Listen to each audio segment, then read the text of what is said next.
আসসালামু আলাইকুম ওয়া রাহমাতুল্লাহি ওয়া বারাকাতুহু। আলহামদুলিল্লাহি ওয়া কাফা ওয়া সালামুন আলা ইবাদিহিল্লাযীনা ইসতাফা, আম্মা বা'দ। সুপ্রিয় দর্শক শ্রোতা, দেশে এবং প্রবাসে যে যেখানেই আছেন, আপনাদের সবাইকে স্বাগত জানাচ্ছি আমার আজকের লাইভে। হ্যাঁ, অভিযোগ আসতে পারে, অনেকদিন পরে লাইভে আসলাম এবং খুব একটা গুরুত্বপূর্ণ বিষয় নিয়ে আসলে আপনাদের সাথে কথা বলছি। এটাও অনেকের কাছে মনে হতে পারে, তারপরেও আসলে কথা বলাটা দরকার, কারণ আমাদের সোসাইটির মানুষগুলি এতে করে কিছুটা মিস ইনফরমেশন বা ডিসইনফরমেশন পাবে বা বিভ্রান্ত হবে, মিসগাইডেড হবে। এই জন্যে এই বিষয়গুলির কিছুটা সমাধান করা উচিত। সেটা হচ্ছে যে গত জুলাই আগস্টের বিপ্লবের পরে আপনারা জানেন যে যেহেতু আওয়ামী লীগ নেই, সঙ্গত কারণেই এখন জামাত হচ্ছে বিএনপির প্রতিপক্ষ। যেহেতু জামাত এখন বিএনপির সাথে জোটে নাই, আর আগামী নির্বাচনে যারা রাজনৈতিক বোদ্ধা, তাদের ব্যাখ্যা, বিশ্লেষণ, অ্যানালাইসিস সবকিছু এমন একটা জায়গায় নিয়ে দাঁড় করিয়েছে যে বিএনপি সরকার গঠন করবে, জামাত প্রধান বিরোধী দল হবে। সঙ্গত কারণেই এই দুটি দল এখন রাজনীতির মাঠে এক কথায় মুখোমুখি। তো যেহেতু এটা 1991 নয়, 1996 নয়, 2001 নয়, কিংবা 2008 নয়, এটি 2025 সাল। এক কথায় এটি হচ্ছে তথ্য প্রযুক্তির যুগ। এই তথ্য প্রযুক্তির যুগে বা সোশ্যাল মিডিয়ার যুগে আপনার রাজনৈতিক পক্ষ বিপক্ষের যে দ্বন্দ্ব বা এক ধরনের ঝগড়া, বিতর্ক, এগুলো সোশ্যাল মিডিয়াতেই বেশিরভাগ স্থান পায় এবং এটি নিয়ে সোশ্যাল মিডিয়াতেই আলোচনা সমালোচনাটা বেশি হয়। আগে এই আলোচনা সমালোচনাটা হতো চায়ের দোকানে, কিন্তু সেটি এখন সোশ্যাল মিডিয়ায় স্থান পেয়েছে।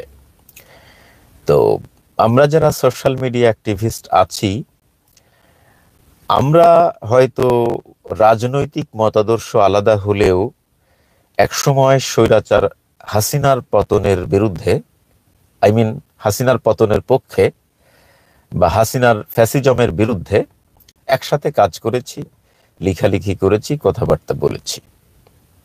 কিন্তু বাস্তবতা হলো, একটি গণতান্ত্রিক দেশের নাগরিক হিসাবে আমাদের প্রত্যেকেরই একটা রাজনৈতিক মতাদর্শ রয়েছে। সেটি হয়তো অতীতে আমরা প্রকাশ করিনি বা অনেকেই করেছি। সেটা এক ধরনের মানে নিরপেক্ষতার জায়গা থেকে নরম সুরে অনেক সময় বলেছি। কিন্তু এখন বাস্তবতাটা উল্টে গেছে। সেটা হচ্ছে আমরা এই অ্যাক্টিভিস্ট যারা আছি, আমরা এখন দুটি দলে বিভক্ত হয়ে পড়েছি। কেউ বিএনপির পক্ষে, কেউ জামায়াতের পক্ষে, মোস্ট লাইকলি। তো এইটা করতে গিয়ে দেখা যাচ্ছে কেউ কেউ আপনার বিএনপি সরকারে গেলে কিছুটা সুযোগ সুবিধা পাবে, পদ পদবি পাবে, আয়ের একটা বড় উৎস তৈরি হবে, এই আশায় কেউ অন্ধভাবে বিএনপির পক্ষপাতিত্ব করছে। আর আরেকটা গ্রুপ জামাতের পক্ষপাতিত্ব করছে, কিন্তু জামাত তো ওইভাবে কাউকে মানে পদ পদবি দেয় না, আর জামাত অতীতে কখনো সরকারে যায়নি।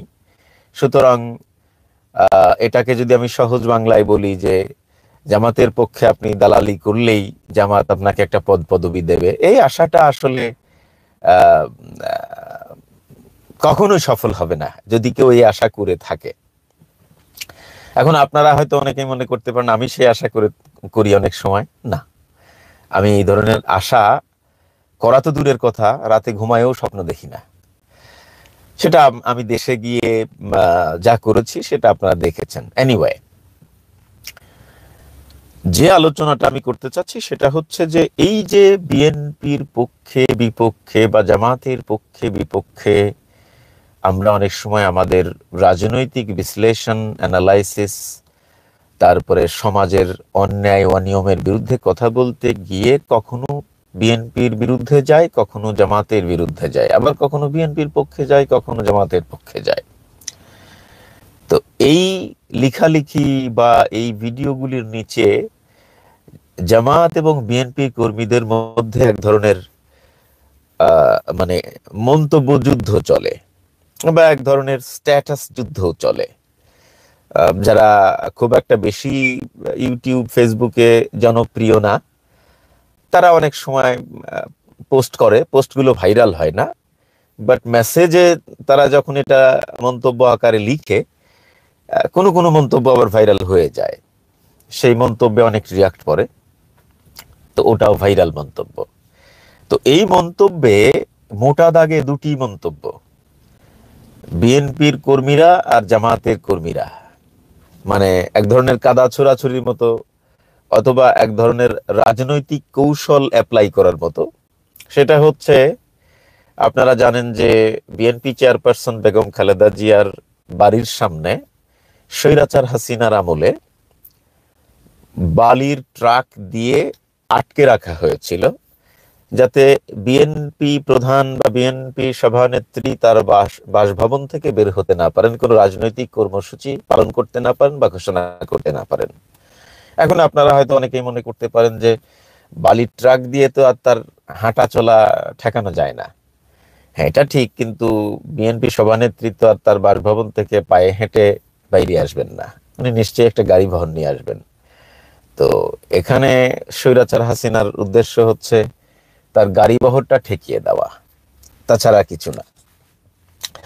তো এই যে তার বাসভবন থেকে বের হতে বাধা দেওয়ার জন্য স্বৈরাচার হাসিনা যে বালুর ট্রাকটা রেখেছিল, এই বালুর ট্রাক গত 16.5 বছর বা 17 বছর বা 15 বছর যাই বলেন, বিএনপির নেতাকর্মীরা সরাতে পারে নাই। এই মন্তব্যটা, মানে বিএনপি যখন বড় বড় কথা বলে, যেমন ইশরাকের কিছু বক্তব্য লাগামহীন বক্তব্য, আমরা ইশরাককে এক সময় খুব বিএনপির নেতা হলেও মনে প্রাণে ভালোবাসতাম, যে একজন সাহসী নেতা, বিএনপির তরুণ উদীয়মান নেতাদের মধ্যে উনি একজন সাহসী নেতা। কিন্তু এই মেয়র হবার লালসায় তিনি এতটাই এক ধরনের মাতাল, পাগল হয়ে গেছেন যে তার আচরণ আওয়ামী লীগের স্বৈরাচারকে হার মানাচ্ছে, তাতে কোনো সন্দেহ নাই।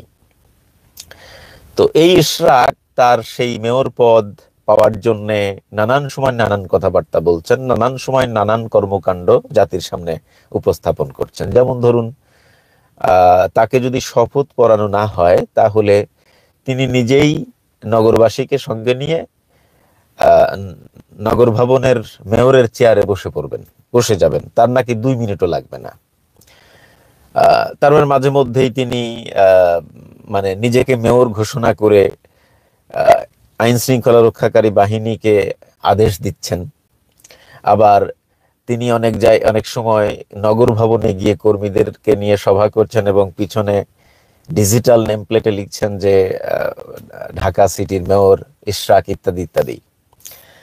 তো এই যে কথাগুলো, যে সরকার যদি আমাকে শপথ না পড়ায়, তাহলে নগরবাসীকে সঙ্গে নিয়ে আমি নিজেই মেয়রের চেয়ারে বসে পড়বো, আমার 2 মিনিটও লাগবে না, এই যে হম্বি তম্বি লম্বা লম্বা কথা, এই কথার এগেনস্টেই জামাত কর্মী বা বিএনপির বিরোধী নেটিজেন যারা, তারা এই জাতীয় মন্তব্য করছেন যে গত 17 বছরে একটা বালির ট্রাক সরাতে পারেন নাই, আর এখন শক্তিমত্তা দেখাচ্ছেন যে আপনার নগর ভবনে মেয়রের চেয়ারে বসতে 2 মিনিট লাগবে না, এরকম হম্বিতম্বি অনেক কথা। তারপরে শামসুজ্জামান দুদু বলেছেন এনসিপির নেতাকর্মীদেরকে নিয়ে যে বিএনপির নেতাকর্মীরা পেশাব করে দিলে তোমরা ভেসে বঙ্গোপসাগরে চলে যাবে।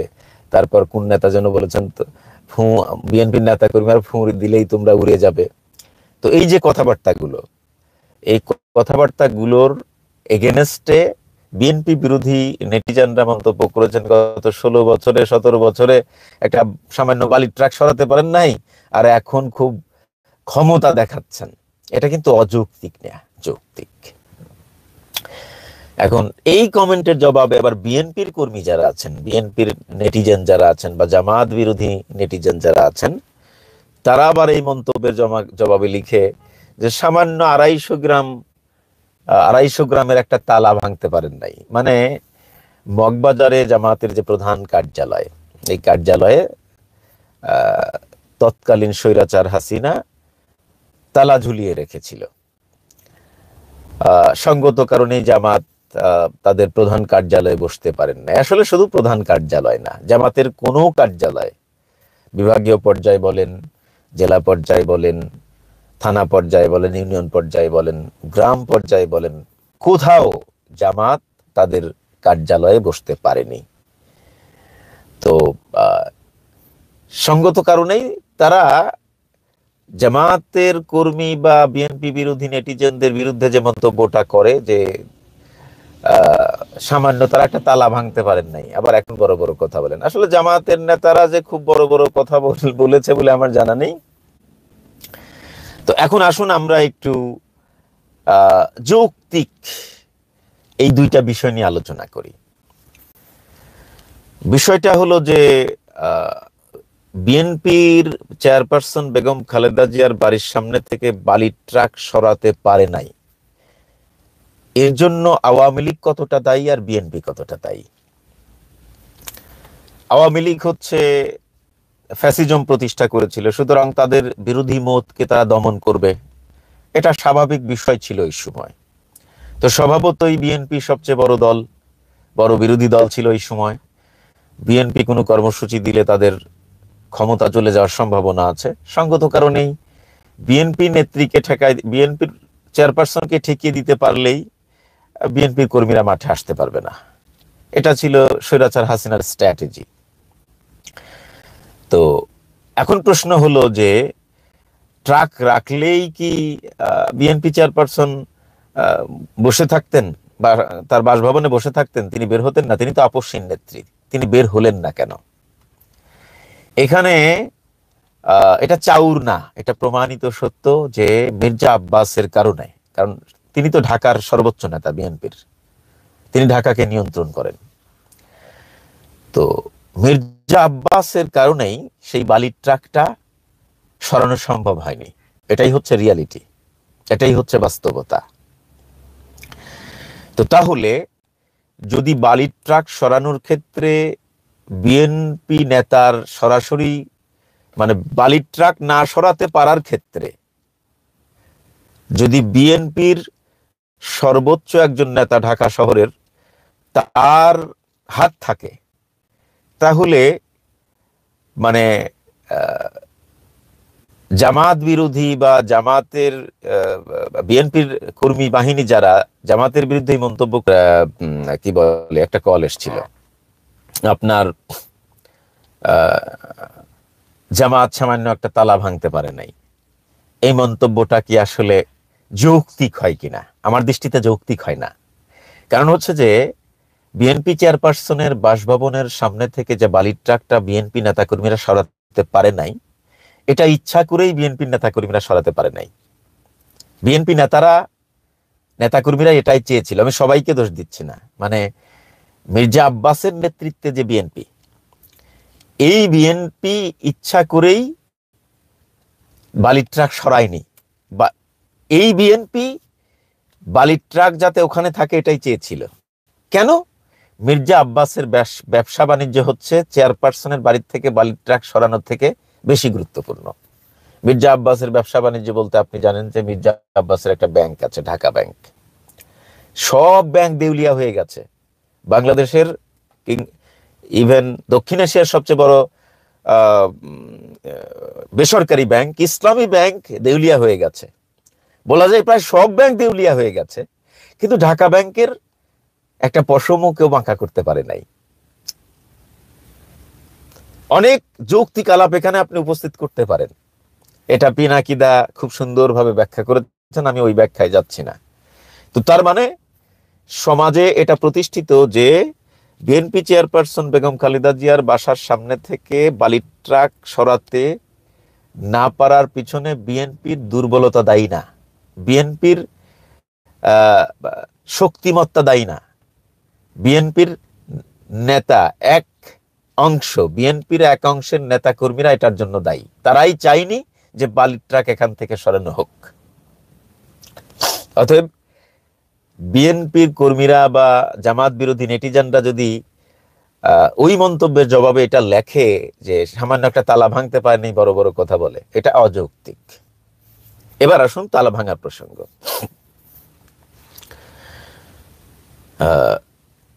মগবাজারে জামাতের যে প্রধান কার্যালয়, এখানে স্বৈরাচার ফ্যাসিস্ট তালা ঝুলিয়ে দিয়েছিল। ওই একই কারণ, বিএনপি চেয়ারপারসনের বাসার সামনে বালির ট্রাক যে কারণে রেখেছিলেন, জামাতের প্রধান কার্যালয় মগবাজারের গেটেও তালা লাগিয়েছিলেন একই কারণে, অর্থাৎ বিরোধী মতকে দমন করতে হবে। বিএনপি প্রধান বিরোধী দল ছিল, কিন্তু বিএনপির পরে দ্বিতীয় বিরোধী দল ছিল জামাত। অথবা এই দুটি দলকে যদি দমিয়ে রাখা যায় তাহলে তাদের ক্ষমতা আর কেউ কেড়ে নিতে পারবে না। এটাই ছিল স্বৈরাচার হাসিনার পরিকল্পনা। তো সেই পরিকল্পনা, সেই প্ল্যানের আওতায় বিএনপি চেয়ারপারসনের বাড়ির সামনে যেমন বালির ট্রাক রেখেছিলেন, ঠিক অনুরূপভাবে জামাতের প্রধান কার্যালয়ে তারা তালা লাগিয়ে দিয়েছিলেন। এখন প্রশ্ন হলো, জামাত তালা কি ভাঙতে পারতেন? জামাতের এই তালা না ভাঙার পিছনে জামাতের কোন নেতার দায় আছে কিনা? মানে আমাদের সোসাইটিতে, আমাদের সমাজ ব্যবস্থায় যেমন বিএনপি চেয়ারপারসনের বাসার সামনে থেকে বালির ট্রাক না সরার পিছনে বিএনপি নেতাই কলকাঠি নেড়েছিলেন, ঠিক অনুরূপ ভাবে জামাতের প্রধান কার্যালয়ের যে তালাটা ভাঙতে পারে নাই জামাত, এখানে জামাতের কোনো নেতার ইন্ধন ছিল কিনা, জামাতের কোনো নেতা কলকাঠি নেড়েছে কিনা, এই জাতীয় কোনো কথা চাউর আছে কিনা সমাজে? নাই। তার মানে জামাত তালা ভাঙতে চেয়েও পারে নাই। কেন পারে নাই? এই জায়গা আবার আরেকটা ব্যাখ্যা আছে, সেটা হলো জামাত এক ধরনের অঘোষিত নিষিদ্ধ দল ছিল ওই সময়, কিন্তু বিএনপি নিষিদ্ধ দল ছিল না। বিএনপি তাদের প্রধান কার্যালয় সবসময় খোলা রাখতো। হ্যাঁ, মাঝে মধ্যে তারা স্বৈরাচার হাসিনা তালা দেওয়ার চেষ্টা করেছে, কিন্তু বিএনপি দল হিসাবে আওয়ামী লীগ সবসময় তাদেরকে স্বীকৃতি দিয়ে এসেছে। তারা সভা সমাবেশ করেছে, যদিও স্বৈরাচার হাসিনা বাধা দিয়েছে, কিন্তু 100% সভা সমাবেশ ভালোভাবে করতে না পারলেও বিএনপি কিন্তু রাজনৈতিক কর্মসূচি পালন করেছে। স্বৈরাচার হাসিনার সময় রাজনৈতিক কর্মসূচি ঘোষণা করেছে, রাজনৈতিক কর্মসূচি পালন করেছে। স্বৈরাচার হাসিনা বিএনপির কোন কার্যালয়ে তালা ঝুলিয়ে দেয়নি, প্রধান কার্যালয় সহ বিএনপির কোন কার্যালয়ে তালা ঝুলিয়ে দেয়নি। শুধু তাই নয়, বিএনপির নেতারা, শীর্ষ নেতা থেকে শুরু করে জেলা লেভেল, থানা লেভেলের নেতারা, ইউনিয়ন লেভেলের নেতারা, তারা বাড়িতেই ঘুমিয়েছে। হ্যাঁ, এটা ঠিক যে কখনো কখনো তারা ধানের ক্ষেতেও ঘুমিয়েছে, যেহেতু তারা বড় রাজনৈতিক দল, তাদের উপর একটা নির্যাতন নিপীড়ন তো চলেছে, আমি অস্বীকার করি না, কিন্তু তারা পরিচয়হীনতায় ভোগে নাই। তারা বিএনপির পরিচয় দিয়ে রাজনীতি করেছে, পালিয়ে বেড়ালেও। তবে অধিকাংশ নেতাই তাদের বাসায় ঘুমিয়েছে। অধিকাংশ নেতা বিএনপির পরিচয় দিয়েছে যে আমি বিএনপির জেলা সভাপতি, সাধারণ সম্পাদক, অথবা আমি মহানগর বিএনপির নেতার সভাপতি, কিংবা আমি কেন্দ্রীয় বিএনপির প্রেসিডিয়াম সদস্য, স্থায়ী কমিটির সদস্য। এই পরিচয় কিন্তু বিএনপি দিতে পেরেছে। এই পরিচয় দিয়েই ফ্যাসিস্ট সরকারের আমলে তারা আমাদের সোসাইটিতে বসবাস করেছে। কিন্তু অন দি আদার হ্যান্ড জামাত কি পেরেছে? জামাত তো মানে তাদের সভা সমাবেশ, কর্মসূচি পালন করা তো অনেক দূরের কথা। জামাতের নেতারা, শিবিরের নেতারা জামাতের পরিচয় দিয়ে এই সোসাইটিতে চলতে পারে নাই, পরিচয় দিতে পারেনি। তারা দুই একটা রাজনৈতিক কর্মসূচি গোপনে জামাত বা শিবিরের নেতাদের বাসায় গোপনে বৈঠক করেছে, নারীদের বৈঠক থেকে পর্যন্ত, গোপন বৈঠক থেকে পর্যন্ত স্বৈরাচার হাসিনা তুলে নিয়ে এসছে। পার্থক্যটা আপনি দেখেন। বিএনপির অন্তত মাঠে নামার সুযোগ ছিল, তারা মার দিত, মার খেয়েছেও তারা। বিএনপির অ্যাটলিস্ট মাঠে নামার সুযোগ ছিল, তারা মাঠে নেমেছেও। বিএনপির অ্যাটলিস্ট তাদের রাজনৈতিক পরিচয় দেওয়ার সুযোগ ছিল। কিন্তু জামাতের কি মাঠে নামার সুযোগ ছিল? রাজনৈতিক জামাতের রাজনৈতিক পরিচয় মাঠে নামার সুযোগ ছিল না। ঘরে থাকারই কি সুযোগ ছিল না?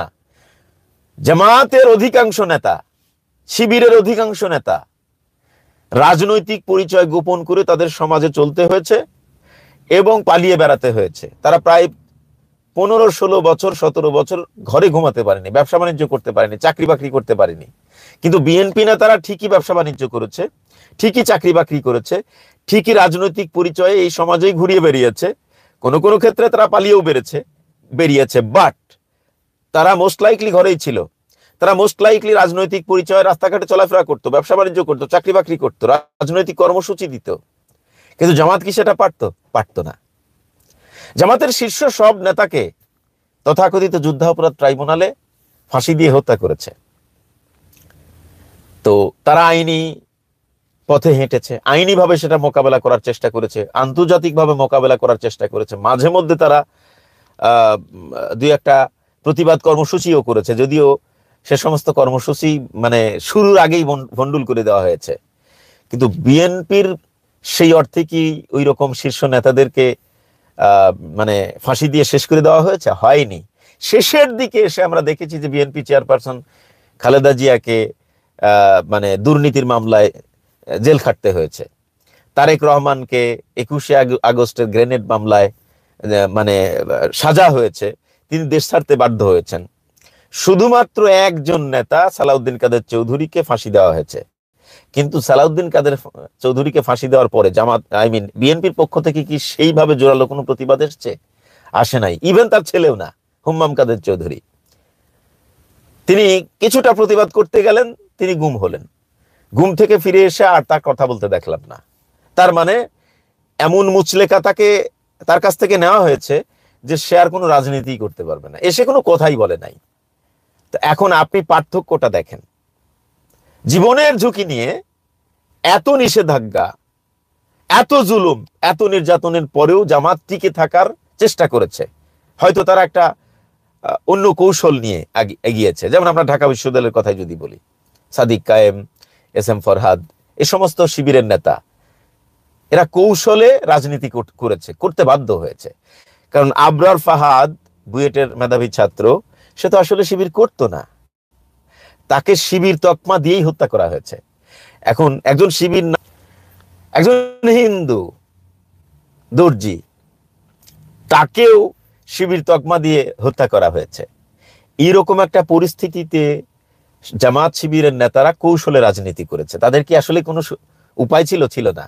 কিন্তু এমন মানে ছাত্রদল পরিচয়ে, যুবদল পরিচয়ে, বিএনপি পরিচয়ে বাংলাদেশের কোন সাধারণ নাগরিককে কি এইভাবে ফ্যাসিস্ট স্বৈরাচার হাসিনা হত্যা করেছে? কাউকে না, করে নাই। তার মানে আমি বুঝাতে চাচ্ছি, স্বৈরাচার হাসিনার আমলে জামাত বা শিবিরের রাজনীতি করার কোনো স্পেস ছিল না। কিন্তু বিএনপি, যুবদল, ছাত্রদলের রাজনীতি করার স্পেস ছিল। এটা হলো পার্থক্য। অতএব এইটা নিয়ে বিতর্ক করার কোনো সুযোগ নেই। আর আরেকটা কথা হচ্ছে যে জামাত তো বিএনপির ভাষায় দুর্বল একটি দল, তো ওরা আবার তালা ভাঙবে কেমনে? জামাতের তো কি বলে 10% জনসমর্থন নাই। জামাত আগামী নির্বাচনে বড় জোর 2-3টা আসন পাইলেও পাইতে পারে, ম্যাক্সিমাম 10টা পাবে। হ্যাঁ, তো জামাত তো দুর্বল দল, তারা তো তালা ভাঙতে পারবে না, এটাই তো স্বাভাবিক, তাই না? ওদের কোনো শক্তি নাই। কিন্তু আপনাদের তো একেবারে মানে এভারেস্ট পাহাড়ের মতো শক্তি। তাহলে বালির ট্রাকটা কেন সরাতে পারলেন না? তখন কেন ইশরাক বলল না যে আমাকেই মেয়র নির্বাচিত করতে হবে, তা না হলে আমি নগরবাসীকে সঙ্গে নিয়ে যাই মেয়রের চেয়ারে বসে পড়বো, 2 মিনিটও লাগবে না? তখন তো এই কথা বলেন নাই। আজকে বলছেন কেন? আজকে ফ্যাসিস্ট নাই, আজকে অন্তর্বর্তীকালীন সরকারকে তারা মানে ছাপোষা একটা সরকার মনে করতেছে আর কি, এরকম কিছু। তো যাই হোক, এটাই ছিল আমার আজকের আলোচনা। ইনশাল্লাহ আবার চেষ্টা করব পরবর্তী সময়ে অন্য কোনো বিষয় নিয়ে আলোচনা করার। সে পর্যন্ত মহান আল্লাহ সুবহানাহু ওয়া তাআলা আপনাদের সকলকে ভালো রাখুক। ওয়াসসালামু আলাইকুম ওয়া রাহমাতুল্লাহি ওয়া বারাকাতুহু।